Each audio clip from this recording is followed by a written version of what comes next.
Oke, assalamualaikum warahmatullahi wabarakatuh.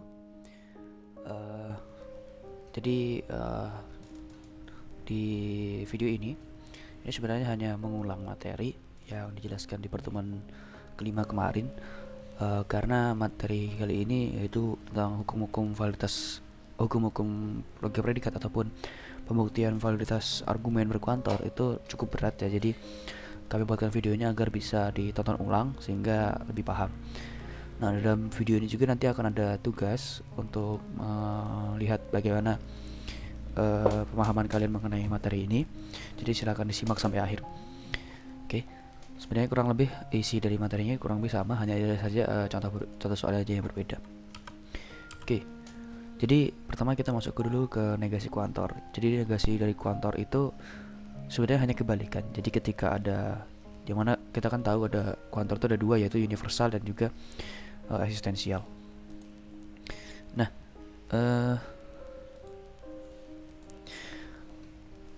ketika ada bilang negasi dari kuantor, itu artinya kebalikannya. Jadi ketika ada kuantor universal dinegasikan, itu artinya sama dengan kuantor eksistensial.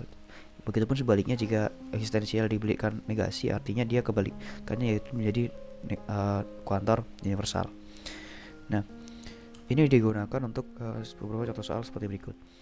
Jadi misalnya ada contoh soal seperti ini ya, negasi dalam kurung untuk semua x maka px ini sama saja nilainya dengan untuk beberapa x maka negasi px. Sama seperti itu yang bawahnya, jika ada negasi untuk beberapa x maka qx itu sama dengan untuk semua x maka negasi qx. Nah, penggunaan negasi kalimat berkuantor itu tidak hanya seperti ini, jadi berlaku juga untuk penggunaan hukum-hukum. Jadi tidak hanya dimasukkan negasinya, tapi juga disederhanakan bentuknya. Nah, contohnya seperti ini. Jadi ada negasi dalam kurung untuk semua x jika px maka qx. Nah, ini kita bisa lakukan hukum seperti hukum De Morgan ya. Jadi dimasukkan ke negasinya dan ke bagian belakangnya. Kemudian yang di kuantornya ini kita masukkan negasinya menjadi, karena tadi untuk semua maka jadi ini jadi beberapa atau eksistensial.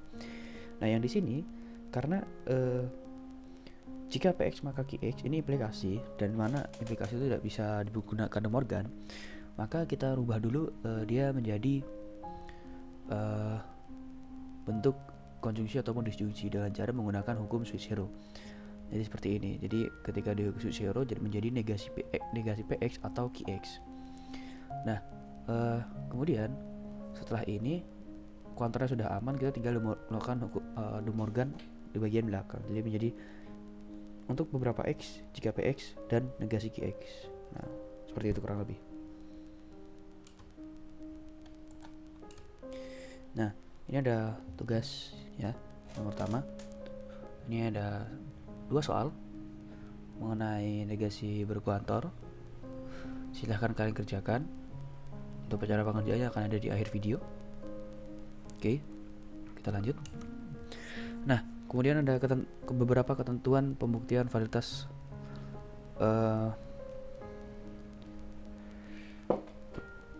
argumen berkuantor ya. Jadi ada 4 hukum yang berlaku, yaitu ada universal instantiation atau UI. Ini biasanya kita sebutnya penghilangan kuantor universal. Jadi kuantornya dihilangkan. Kemudian ada universal generalization, ini penambahan kuantor universal. Jadi jika tadi UI-nya dihilangkan maka di UI ditambahkan. Kemudian ada existential generalization, ini menambahkan kuantor eksistensial. Kemudian ada existential instantiation, yang ini penghilangan kuantor eksistensial. Jadi cara gampangnya adalah jika akhirnya itu menggunakan i, maka itu berarti kita menghilangkan kuantor, dan jika kita menggunakan belakangnya itu menggunakan g, maka itu menambahkan kuantor. Seperti itu. Hanya tinggal nanti universal atau eksistensial. Nah, oke. Nah, ini ada tugas yang kedua. Jadi sebelum saya jelaskan contoh berikutnya, ini ada tugas dulu. Silahkan kalian lihat. Di sini ada soal kedua, yaitu mengenai validitas argumen. Menentukan nilai kebenaran dan berikan keterangan simbolnya. Jadi kalian selain membuat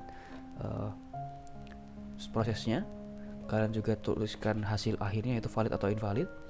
Kemudian berikan juga keterangan simbolnya. Oke, seperti yang kita pelajari di pertemuan sebelumnya. Nah, kemudian setelah ini akan saya berikan contoh. Nah, ini ada contoh soalnya.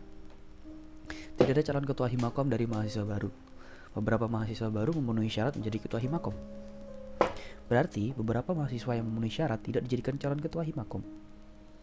Nah, di sini kita buat simbolnya, keterangan simbolnya yaitu MX. X adalah mahasiswa baru. Kemudian CX, X adalah calon ketua Himakom. Kemudian XX, X memenuhi syarat sebagai calon ketua Himakom gitu ya. Ini kita singkat aja. Nah, simbolnya untuk kalimat pertama, untuk semua X jika CX maka negasi MX. CX itu tadi berarti calon ketua Himakom. Kemudian MX itu mahasiswa baru. Karena tadi kata-katanya tidak ada calon ketua Himakom dari mahasiswa baru, berarti untuk semua X jika X adalah calon ketua Himakom maka bukan mahasiswa baru, karena semua calon ketua Himakom bukan mahasiswa baru gitu kan. Semoga bisa dipahami ya logiknya. Kemudian kalimat kedua, beberapa mahasiswa baru memenuhi syarat menjadi ketua Himakom. Di sini kita menggunakan simbolnya untuk beberapa X, MX dan SX. MX tadi adalah mahasiswa baru dan SX calon ketua Himakom. Di sini kata-katanya adalah beberapa mahasiswa baru memenuhi syarat menjadi ketua Himakom. Ini kalimatnya kita lihat bisa dia setara. Mahasiswa baru memenuhi syarat menjadi ketua Himakom. Jadi tidak ada yang menyebabkan sebab akibat dan juga tidak ada kepastian, sehingga jadi dia kalimatnya setara. Karena itu karena tidak menunjukkan kata-kata sebab akibat, jadi dia kita menggunakan konjungsi dan gitu ya. Kemudian kalimat ketiga yaitu ini kesimpulannya, yaitu berarti beberapa mahasiswa yang memenuhi syarat tidak dijadikan calon ketua Himakom. Untuk beberapa X, SX dan negasi CX. Kok bisa jadi negasi CX gimana? Karena beberapa mahasiswa yang memenuhi syarat itu ASC kan. Kemudian tidak dijadikan calon ketua Himakom. Calon ketua Himakom tadi CX. Nah, ini karena tidak dijadikan maka dia menjadi negasi CX. Nah, kemudian di sini karena tidak memperlihatkan suatu kalimat sebab akibat ya, seperti yang saya bilang tadi, maka dia menggunakan konjungsi gitu. Nah, lalu langkah pengerjaan bagaimana? Jadi sama seperti tadi, kita tuliskan dulu P1 dan P2 nya ya, P1 dan P2 ini dari sini. Kemudian P1 dan P2 ini kan masih berkantor. Nah, kita untuk mengoperasikannya kita harus membuat jadi proposisi. Nah, caranya kita menggunakan instantiation UI dan EI, karena yang atas adalah universal, yang bawahnya adalah eksistensial, sehingga menjadi jika CX maka negasi MX dan MX dan SX. Nah, sekarang tujuan kita untuk mengerjakan soal ini, kita harus merubah simbol dari P1 dan P2 ini menjadi simbol yang di kesimpulan ini. Caranya bagaimana? Menggunakan hukum-hukum tadi. Nah, sekarang kita lihat dulu caranya. Kita lihat di kesimpulan kita butuh SX dan juga negasi CX. Kita lihat kita punya SX di K2 dan kita juga punya CX di K1.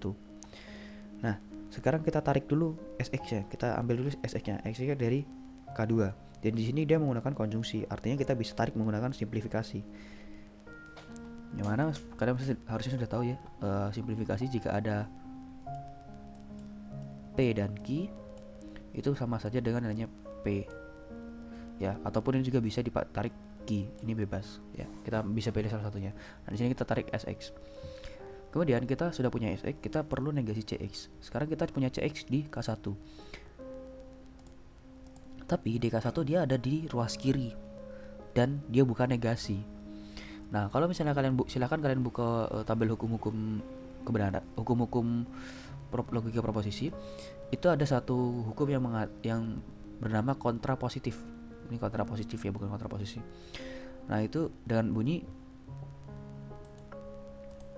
jadi jika P maka Q, ini nilainya setara dengan negasi Q. Jika negasi Q maka negasi P.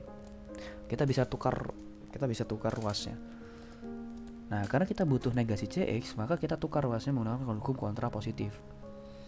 CX-nya kita pindah ke ruas kanan menjadi negasi CX, negasi MX kita pindah ke ruas kiri menjadi MX.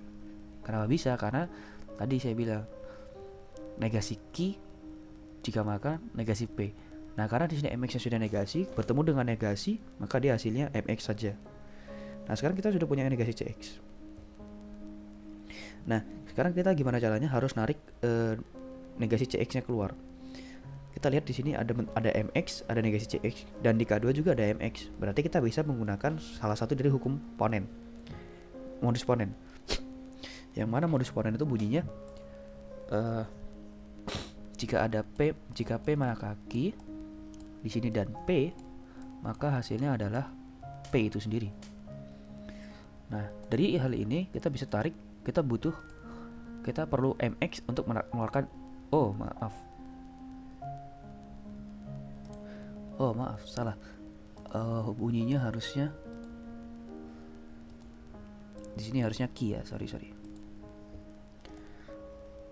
Jika P maka Q dan P maka hasilnya adalah Q. Nah, seperti yang kita lihat, kita berarti untuk mengeluarkan negasi CX kita membutuhkan MX, yang mana MX kita ada dari K2. Maka kita tarik MX-nya dari K2 dengan cara simplifikasi K2. Tadi kan kita sudah tarik SX-nya, sekarang kita tarik MX-nya. Kemudian setelah keluar MX-nya, kita sudah punya MX-nya, kita tarik menggunakan modus ponen. Modus ponen dari K4 dan K5, sehingga kita dapatkan negasi CX. Kita sudah punya SX, kita sudah punya CX, maka kita tinggal hubungkan menggunakan konjungsi. Ini tidak selalu konjungsi ya. Ini harus melihat, ini juga harus melihat bagaimana hasil akhir di kesimpulannya ya. Namun karena di sini menggunakan dan, kita di sini menggunakan konjungsi. Kita lihat di sini hasilnya adalah konjungsi dari K3 dan K6 adalah SX dan negasi CX. Maka tinggal kita tambahkan kuantornya. Karena di premis 1 adalah untuk universal, premis 2-nya eksistensial, maka hasil akhirnya adalah eksistensial, sehingga kita lakukan existential generalization. Kita lihat hasil akhirnya untuk beberapa x, sx dan negasi cx, dan kesimpulan juga untuk beberapa x, sx dan negasi cx ini sama. Karena sama, maka ini hasilnya adalah valid. Nah, untuk pengerjakan soal, jangan pernah lupa untuk menuliskan keterangan, kemudian simbol awal, kemudian prosesnya, dan hasil akhirnya apa, serta hukum-hukumnya yang digunakan. Ini selalu harus kalian tuliskan. Oke, gitu. Oke, ini ketentuan untuk mengerjakan tugasnya. Tadi ada 2 soal dengan 4 total poin ya. Silahkan kalian kerjakan dengan cara tulis tangan di kertas, bebas, mau kertas folio mau kertas HVS terserah. Kemudian difoto dan scan. Kemudian dijadikan file PDF. Format nama file PDF-nya adalah resplogika _ tugas 02, kemudian kelas kalian dan NPM kalian tanpa nama. Jangan berikan nama, oke? Nah, contohnya seperti ini, resplogika _ tugas 02 _ B _ 2017 05 1001. Ya, ingat jangan pakai nama. Kemudian jika salah menuliskan format nama akan dikurangi 5 poin. Oke, karena format nama itu penting untuk bagian penilaian. Nah, tugas dikumpulkan melalui Gform. Linknya ini ya, nanti saya akan taruh di deskripsi video. Oke, ada di deskripsi video. Dan untuk mengisi form, pastikan nama, NPM dan sebagainya benar, bukan menggunakan nama samaran dan lain sebagainya, karena itu akan berpengaruh pada format nama nanti. Ya, kemudian pengumpulan terakhir hari Senin, tanggal 11 Oktober 2021, pukul 9 WIB. Ya, jadi saya berikan waktu hingga hari Senin sebelum kelas